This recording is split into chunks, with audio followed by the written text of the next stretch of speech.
Olá, meus irmãos, todos bem? Eu espero que sim.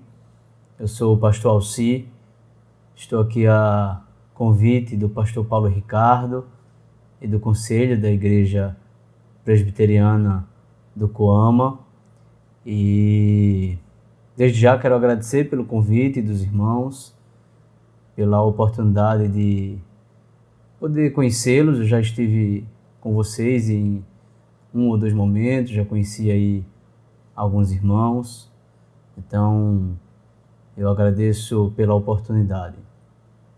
E desejo hoje com vocês poder trabalhar um pouco sobre um tema um tanto quanto desconhecido, ou pelo menos que precisa ser resgatado, que é o tema da meditação espiritual ou da meditação bíblica.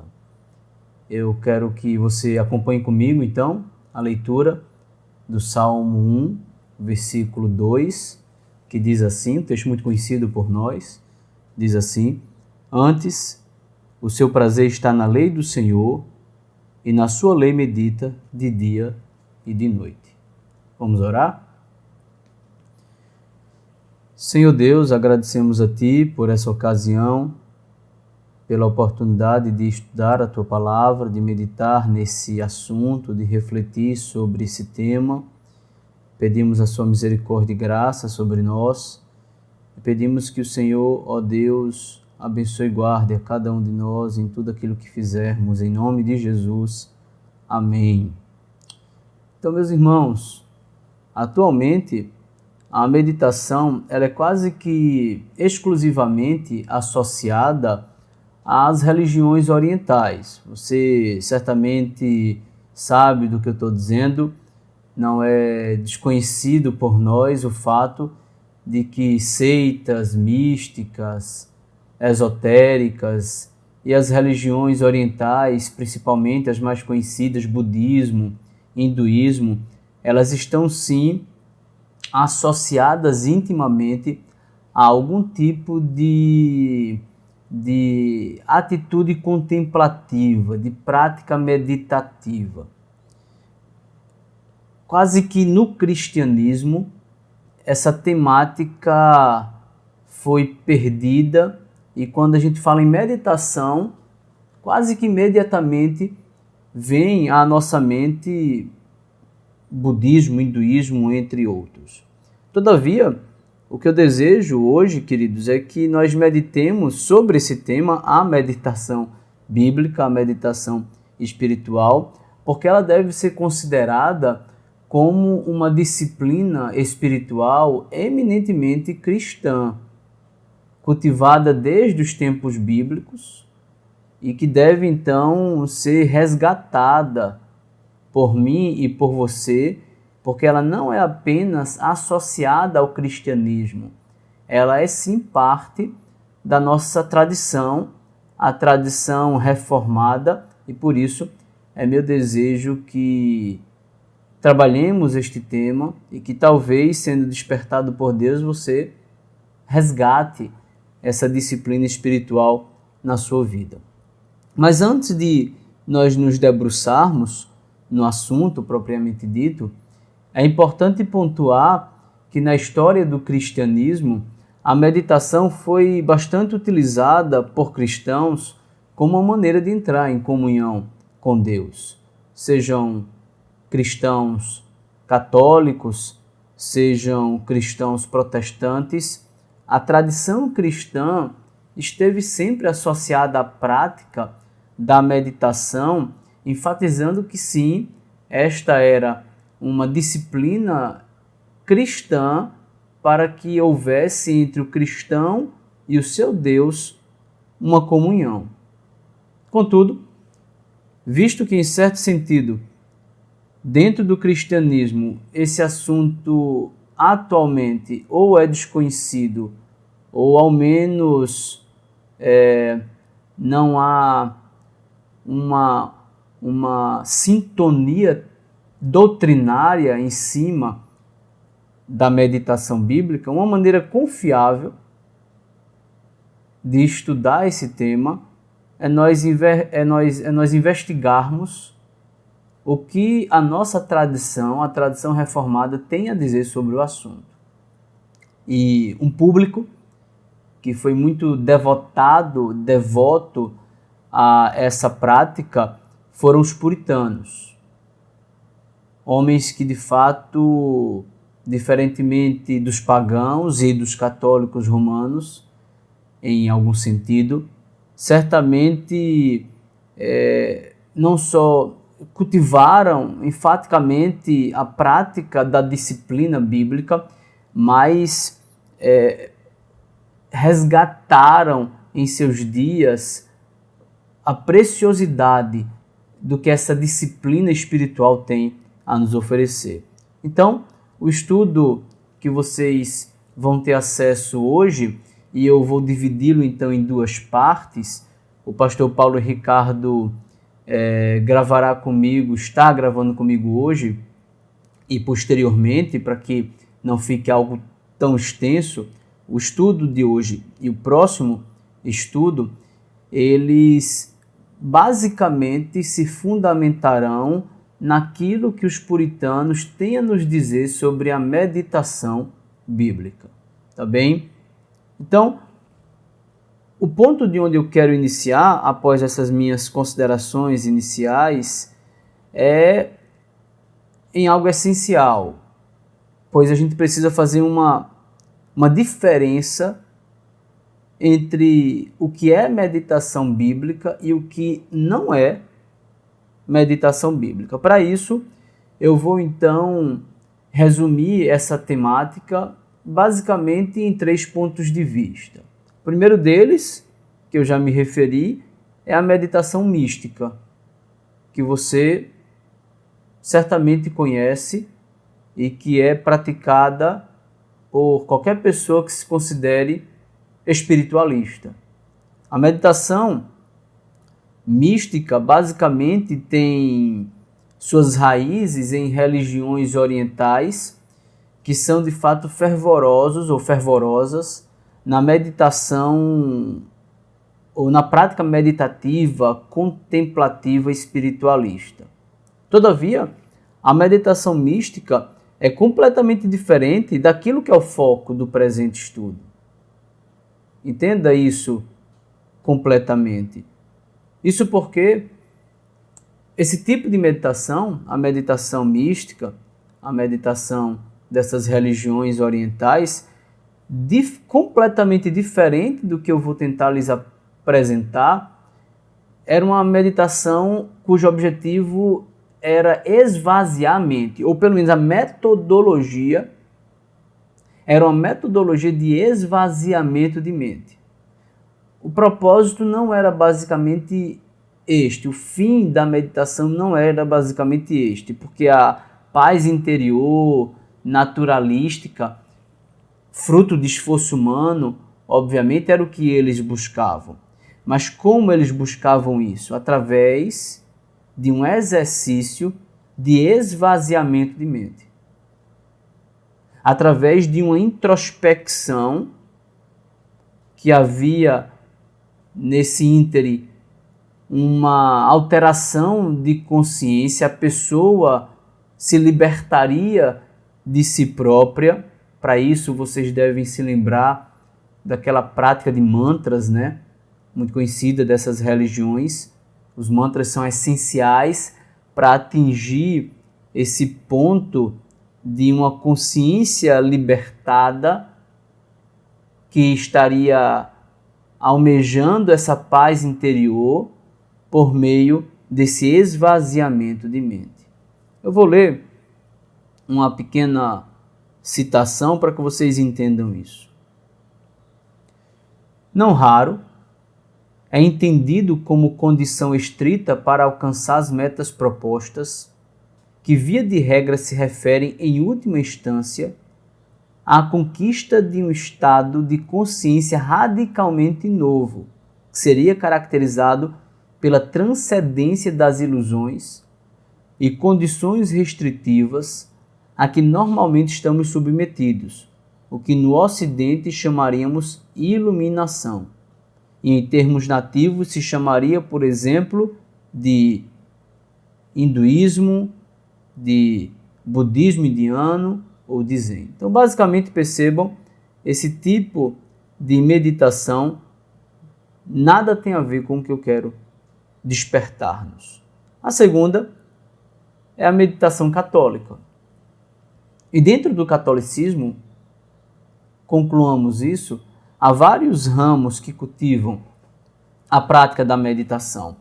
Por exemplo, há uma tradição dentro do catolicismo, proveniente de Inácio de Loyola, eles chamam inclusive essa meditação de meditação inaciana, que é definida da seguinte maneira: a meditação inaciana é um meio de rezar que ajuda a abrir-se à escuta de Deus que nos fala. É um momento de pensar e aprofundar no amor de Deus. Ela se dá através de 3 áreas, que são memória, inteligência e vontade, para que possamos sentir e saborear as coisas internamente. Como vocês vão perceber, há pontos de contato entre ramos da meditação católica e a que eu quero lhes apresentar. E aqui já se pode perceber isso. Um grande problema na meditação católica é que parece-nos haver uma confusão de termos. Muitas vezes, os católicos usam meditação como sinônimo de rezar ou de orar. Eles usam os termos intercambiavelmente. Apesar desse erro, há coisas aproveitáveis, você da própria definição aqui dei, pode perceber, pois eles, diferentemente da meditação mística, eles vão enfatizar o pensar profundamente no amor de Deus, ou mesmo um pensar sobre Deus que envolve memória, inteligência e vontade. Coisas essas para sentir e saborear essas coisas divinas internamente. E isso, de fato, tem ponto de contato com o que eu quero lhes apresentar. Você pode muito bem perceber, por exemplo, que então em várias tradições católicas, embora hajam erros em práticas meditativas, basicamente eles também vão mostrar que meditação tem a ver com buscar a verdade. Eles entendem, por exemplo, que pelo menos um ramo do catolicismo, que meditar é realmente uma busca pelas verdades de Deus. Qual seria o problema, o exato problema, e como não poderia ser diferente, do catolicismo? É que para eles, em primeiríssimo lugar, eu estou aqui citando um padre católico, é necessário que o conteúdo ao qual vai se meditar, não sendo um esvaziamento de mente, não sendo um pensar em nada, veja, ele está certo nisso, mas ele diz, em primeiríssimo lugar, é meditar nos dogmas aceitos pela Igreja.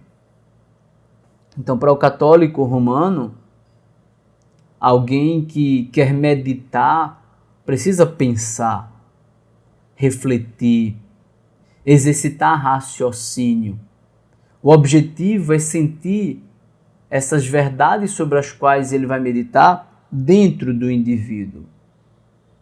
Até aí tudo bem. O problema é que as verdades sobre as quais o católico vai meditar é exclusivamente nos dogmas aceitos pela Igreja. Eu vou ler para vocês a citação de um padre e ele vai deixar isso claro para mim e para você. Ele diz assim: durante a meditação, é a própria intervenção do Jesus ressuscitado que envia o Espírito Santo, que ilumina a inteligência, convida a vontade e faz a pessoa enxergar o conteúdo dourado, divino, que está por trás daquela forma dogmática humana, que é a forma dogmática do catolicismo romano.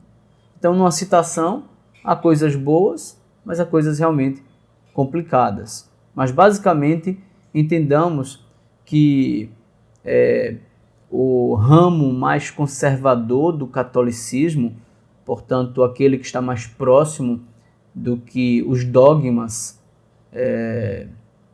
afirmam, vão dizer que o cristão precisa meditar, vão dizer que o cristão, meditando, exercita a mente, exercita o coração, desperta vontades.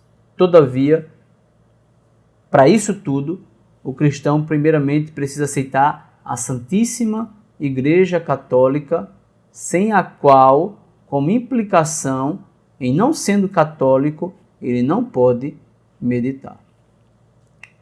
Agora, vamos entrar em terceiro lugar na meditação protestante. E, em resumo, devo apontar para o puritanismo.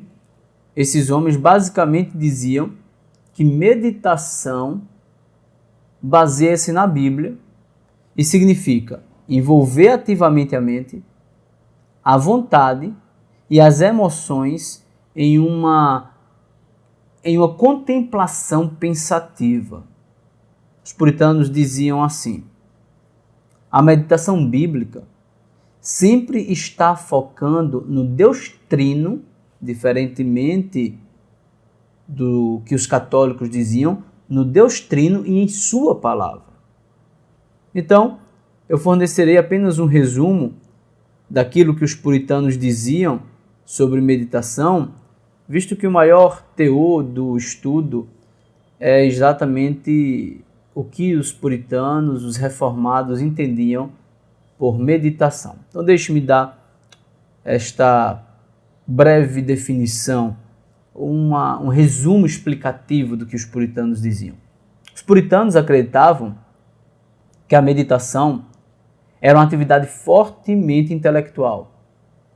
A vida cristã envolvia treinar os pensamentos de alguém para ser piedoso, muitas vezes por meio de momentos determinados de meditação focada, bem como viver em um estado de cognição piedosa.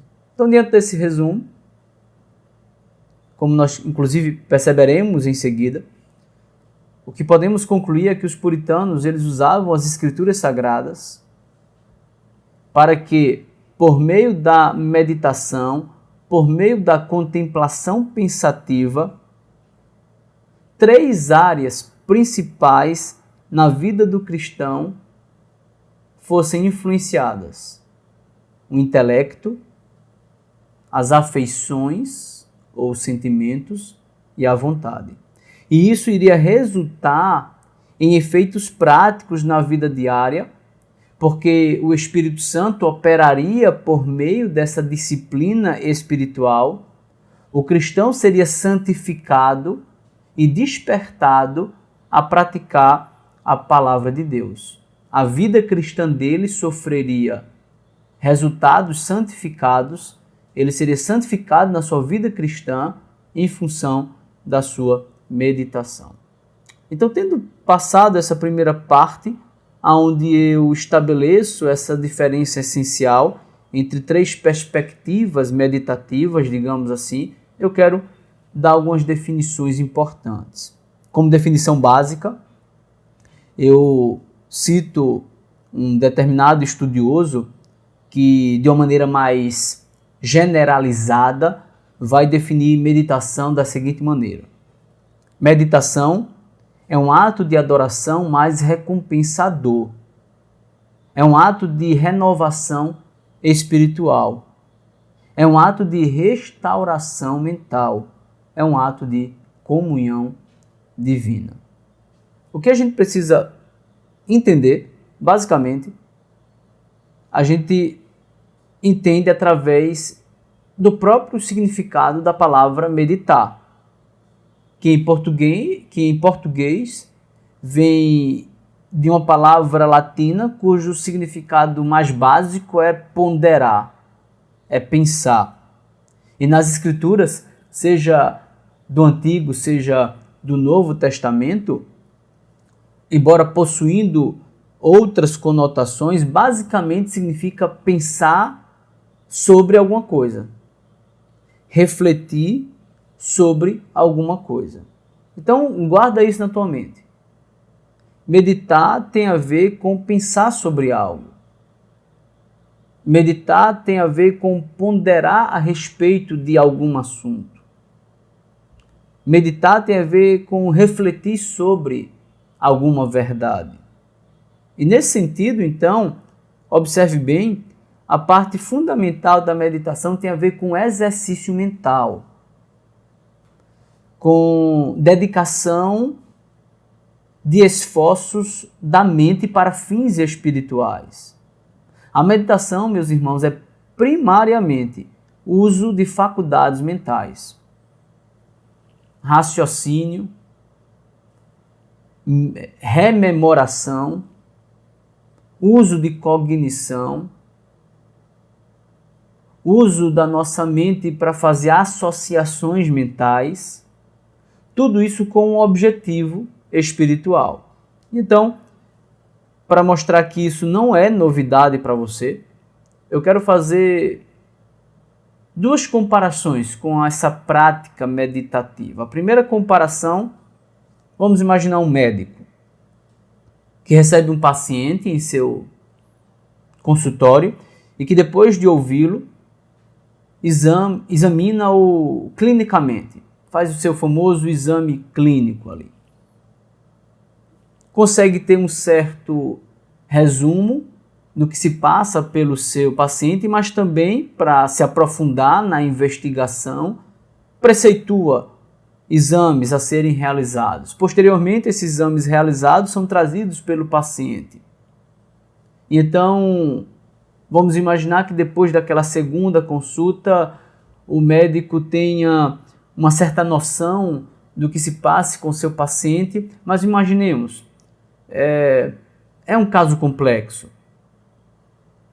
A anamnese inicial, os exames posteriores indicaram um caminho para o diagnóstico, mas as coisas não estão tão claras. Há mais de uma opção de problema enfrentado por esse paciente. Então, o paciente vai embora, posteriormente o médico no seu consultório ou em casa coloca os exames sobre a mesa, olha para os exames, revê suas anotações, pensa na sua conversa com o paciente e o médico ali, numa espécie de conversa consigo mesmo, começa a ponderar sobre, a refletir em, a meditar sobre tudo aquilo relacionado ao seu paciente. Ele lê seus manuais de medicina, ele volta para os seus exames, ele traz à memória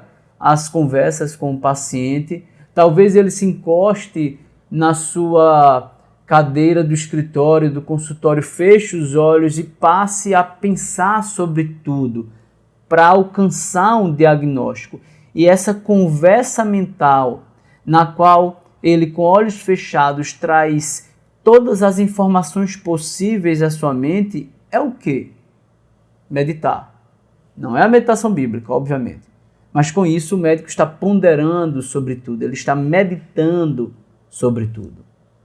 Uma outra comparação poderíamos fazer com a prática de parte da engenharia.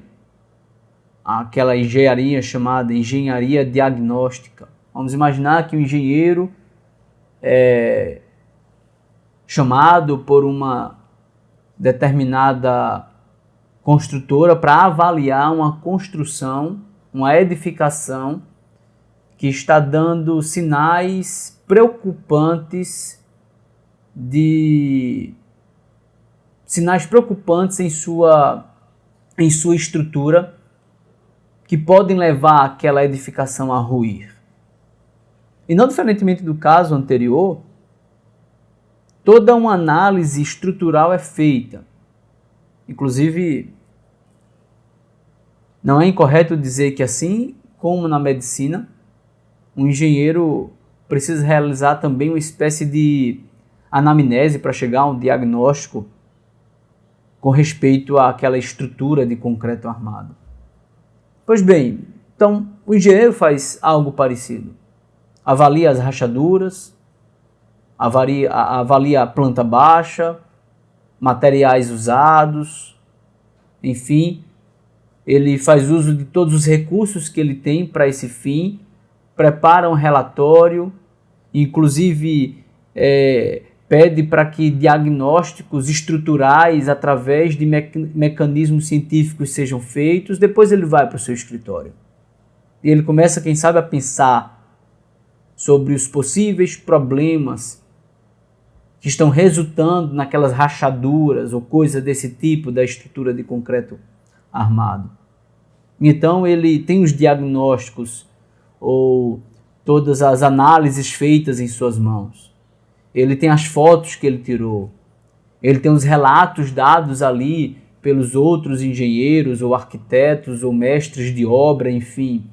E ele senta e pensa o que teria resultado no caso que ele está lidando. Material de qualidade ruim, projeto mal executado. Ele conversa consigo próprio. Ele analisa tudo, mas ele pondera a respeito de tudo. E em tudo isso, o que é que o engenheiro está fazendo, se não meditando também? Pois bem, disso pode ser percebido o ponto que eu quero pôr em destaque, meus irmãos. A meditação bíblica, a meditação espiritual, depende como ponto de partida essencial do praticante da meditação o exercício do raciocínio, da cognição, da lembrança. Ele precisa exercitar exercícios, desculpem a redundância, mentais, a lógica, a criatividade. Enfim, ele precisa devotar a totalidade ou grande parte da sua capacidade mental dada por Deus às suas criaturas racionais com um fim espiritual. Isso posto, eu posso então dar algumas definições retiradas de homens reformados e algumas delas de puritanos que lançam luz sobre tudo isso. Por exemplo, um puritano disse assim: meditação é um santo exercício da mente, por meio do qual trazemos à memória as verdades de Deus. Ponderamos seriamente sobre elas e as aplicamos a nós mesmos. Então vejam, é um exercício mental. Por meio desse exercício mental, nós trazemos à memória as vontades de Deus, ponderando seriamente, pensando demoradamente sobre elas, mas as aplicando a nós mesmos. Então é um exercício mental, espiritual, que deve resultar em vida cristã, em prática de vida cristã. Uma segunda definição diz assim: a meditação é um mover das questões intelectuais ao exercício das afeições do coração, a fim de libertar a vontade para se conformar a Deus. E aí temos aquela tríade: questões intelectuais, exercício de afeições, libertação de vontade, raciocínio, sentimento e vontade. Devota-se nossa capacidade intelectual para meditar, por exemplo, numa doutrina bíblica. Demora-se seriamente meditando naquela doutrina bíblica. O meditar demorado e sério naquela doutrina bíblica afetará nossos sentimentos. Elas serão como que depositadas no fundo da nossa alma e coração, ou coração, e aquilo ali despertará nossa vontade a se conformar ao querer de Deus. Há mais duas, na verdade, definições que apontam para essa mesma perspectiva. Mais uma vez, um outro puritano diz assim: a meditação é uma séria aplicação da mente a algum assunto sagrado. Séria aplicação da mente. Até que as afeições sejam aquecidas e despertadas. E a resolução elevada e fortalecida através disso, contra aquilo que é mal e por aquilo que é bom. As três coisas mais uma vez aparecem: a aplicação da mente a algum assunto sagrado, Isso resultará em afeições, sentimentos aquecidos e despertados, e o resultado final é que haverá resolução, ou seja, vontade libertada, resolução de se conformar à vontade de Deus. Por último, mais uma definição de outro puritano diz assim: a verdadeira meditação se dá quando uma pessoa de tal modo medita em Cristo que tem seu coração inflamado com o amor de Cristo. De tal modo medita nas verdades de Deus que se vê transformado por elas. E de tal modo medita sobre o pecado que seu coração passa a odiá-lo. Então veja, é uma meditação relacionada a verdades de Deus ou a doutrinas específicas ou mesmo a manifestações da providência de Deus, mas enfim, é dedicação de capacidade mental a um assunto sagrado por determinado tempo, a ponto de que haja despertamento de afeição, a ponto de haver aquecimento de coração. Os sentimentos são movidos em função daquela meditação mental e como resultado final há mais amor a Deus, mais amor pelas coisas de Deus, mais ódio ao pecado, mais ódio por aquilo que não tem a ver com Deus. Portanto, longe de ser aquele tipo de meditação para esvaziar a mente, objetivando uma paz interior, muito pelo contrário. A meditação protestante tem a ver com árdua, séria e demorada em certo aspecto, dedicação mental, é uma dedicação ativa da mente, a ponto de emoções e vontades serem afetadas por aquilo ali, numa contemplação pensativa. Dessas definições, então, meus irmãos, pode ser percebido algo em comum, e você precisa tentar memorizar isso. Mente, afeições e vontade humana estão intimamente ligadas e são essenciais à meditação.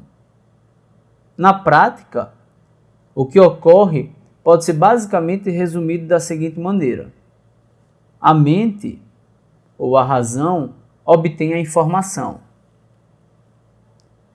Ao ser dedicado esforço em pensar, raciocinar sobre determinada doutrina, as afeições são elevadas e associadas àquela verdade a qual a mente se dedicou. E isso então move a vontade daquele que teve suas paixões despertadas pelo exercício mental da meditação. Então, mente, afeição ou afeições e vontade. Eu vou encerrar então com um terceiro tópico desse meu estudo, que tem a ver com os tipos de meditação que os puritanos concebiam. Basicamente, para os puritanos, haviam dois tipos de meditação. Aquela que eles chamavam de meditação ocasional, que pelo o que o próprio nome propõe, é uma meditação súbita e espontânea. Nesse caso, por exemplo, algum evento, alguma experiência ou algum pensamento ocasional do dia influenciaria a mente do indivíduo, que por sua vez saltaria daquele evento ou daquele pensamento para alguma verdade bíblica ou teológica, e por algum tempo então a mente ponderaria nessa eventualidade ou nesse pensamento que ele teve ou nessa analogia do dia a dia, e então as paixões eram despertadas e a vontade, não diferentemente, elevada à vontade de Deus. Geralmente, com respeito a esse tipo de meditação, o que os puritanos entendiam é que ela tratava-se de uma observação visual que resultaria numa realização espiritual. Por exemplo, um certo puritano testemunhou alguém bocejando. E quando alguém boceja, inevitavelmente outros bocejam também. Né? Então ele percebeu esse efeito. Um bocejou, outros bocejaram também. E como resultado, então diante disso, o que esse puritano fez foi passar a ponderar sobre os efeitos que um homem tem no outro, e até mais do que isso, o efeito que o Espírito Santo tem nos redimidos. Percebam, uma eventualidade levou um puritano, e eu estou resumindo drasticamente a meditação dele, a meditar espiritualmente. Haviam puritanos que meditavam, por exemplo, em eventos bíblicos que vinham subitamente à sua mente. De repente, por exemplo, ele viu um pássaro pousando e se alimentando. Então Mateus 6 vinha à sua mente e ele meditava sobre a providência de Deus, sobre os nossos anseios pelo reino e pela justiça de Deus e coisas desse tipo. Mas o ponto é, esse tipo de meditação súbita, espontânea, ocasional, ela poderia acontecer em qualquer lugar, em qualquer momento.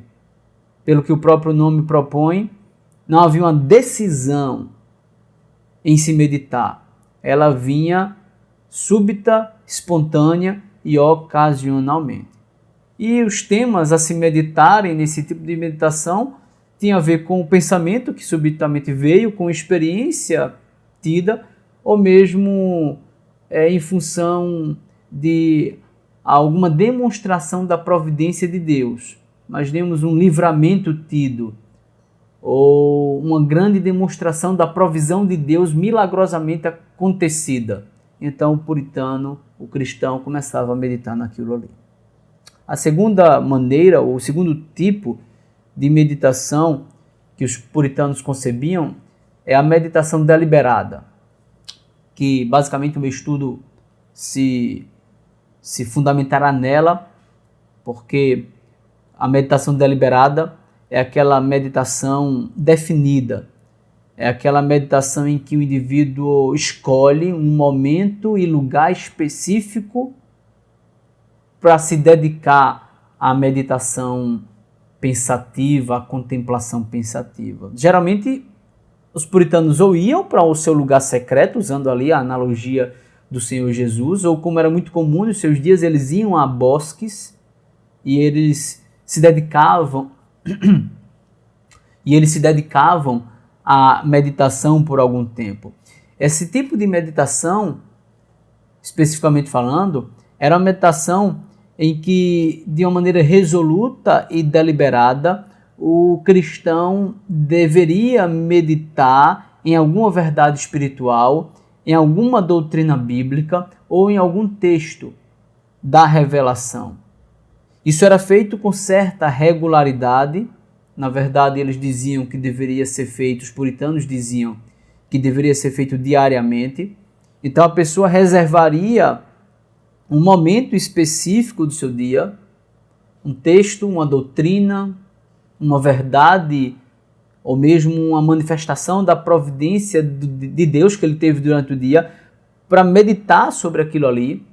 Às vezes, após a leitura bíblica, fechava-se a escritura e meditava-se sobre as verdades lidas, ou uma verdade lida, porque era da parte dos puritanos algo mais convencional meditar sobre um tema mais sucinto do que várias verdades.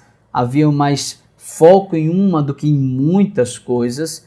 E nesse caso, então, concentrando-se apenas numa só verdade espiritual, dedicava-se demorado e sério tempo em reflexão sobre aquele assunto celestial. Por exemplo, o que a Bíblia diz sobre aquele assunto? Como tem sido a nossa prática diária relativa àquele assunto? Quais foram os sermões que eu escutei sobre aquele assunto em que vou meditar? Quais aplicações mais me moveram no sermão do meu pastor sobre aquele determinado assunto? Como Deus tem exercido suas providências em nossas vidas nos limites daquele assunto? quais livros já foram lidos. Então tudo isso é trazido à mente e outras coisas também. Mas o ponto é, e isso é o essencial, havia dedicação séria, de reflexão sobre o assunto por algum tempo, até que as afeições fossem despertadas e, como resultado final, as vontades fossem influenciadas para a prática daquela doutrina na vida cristã. Eu encerro então essa porção apenas citando um puritano que vai resumir tudo isso que eu falei relativamente aos dois tipos de meditação puritana.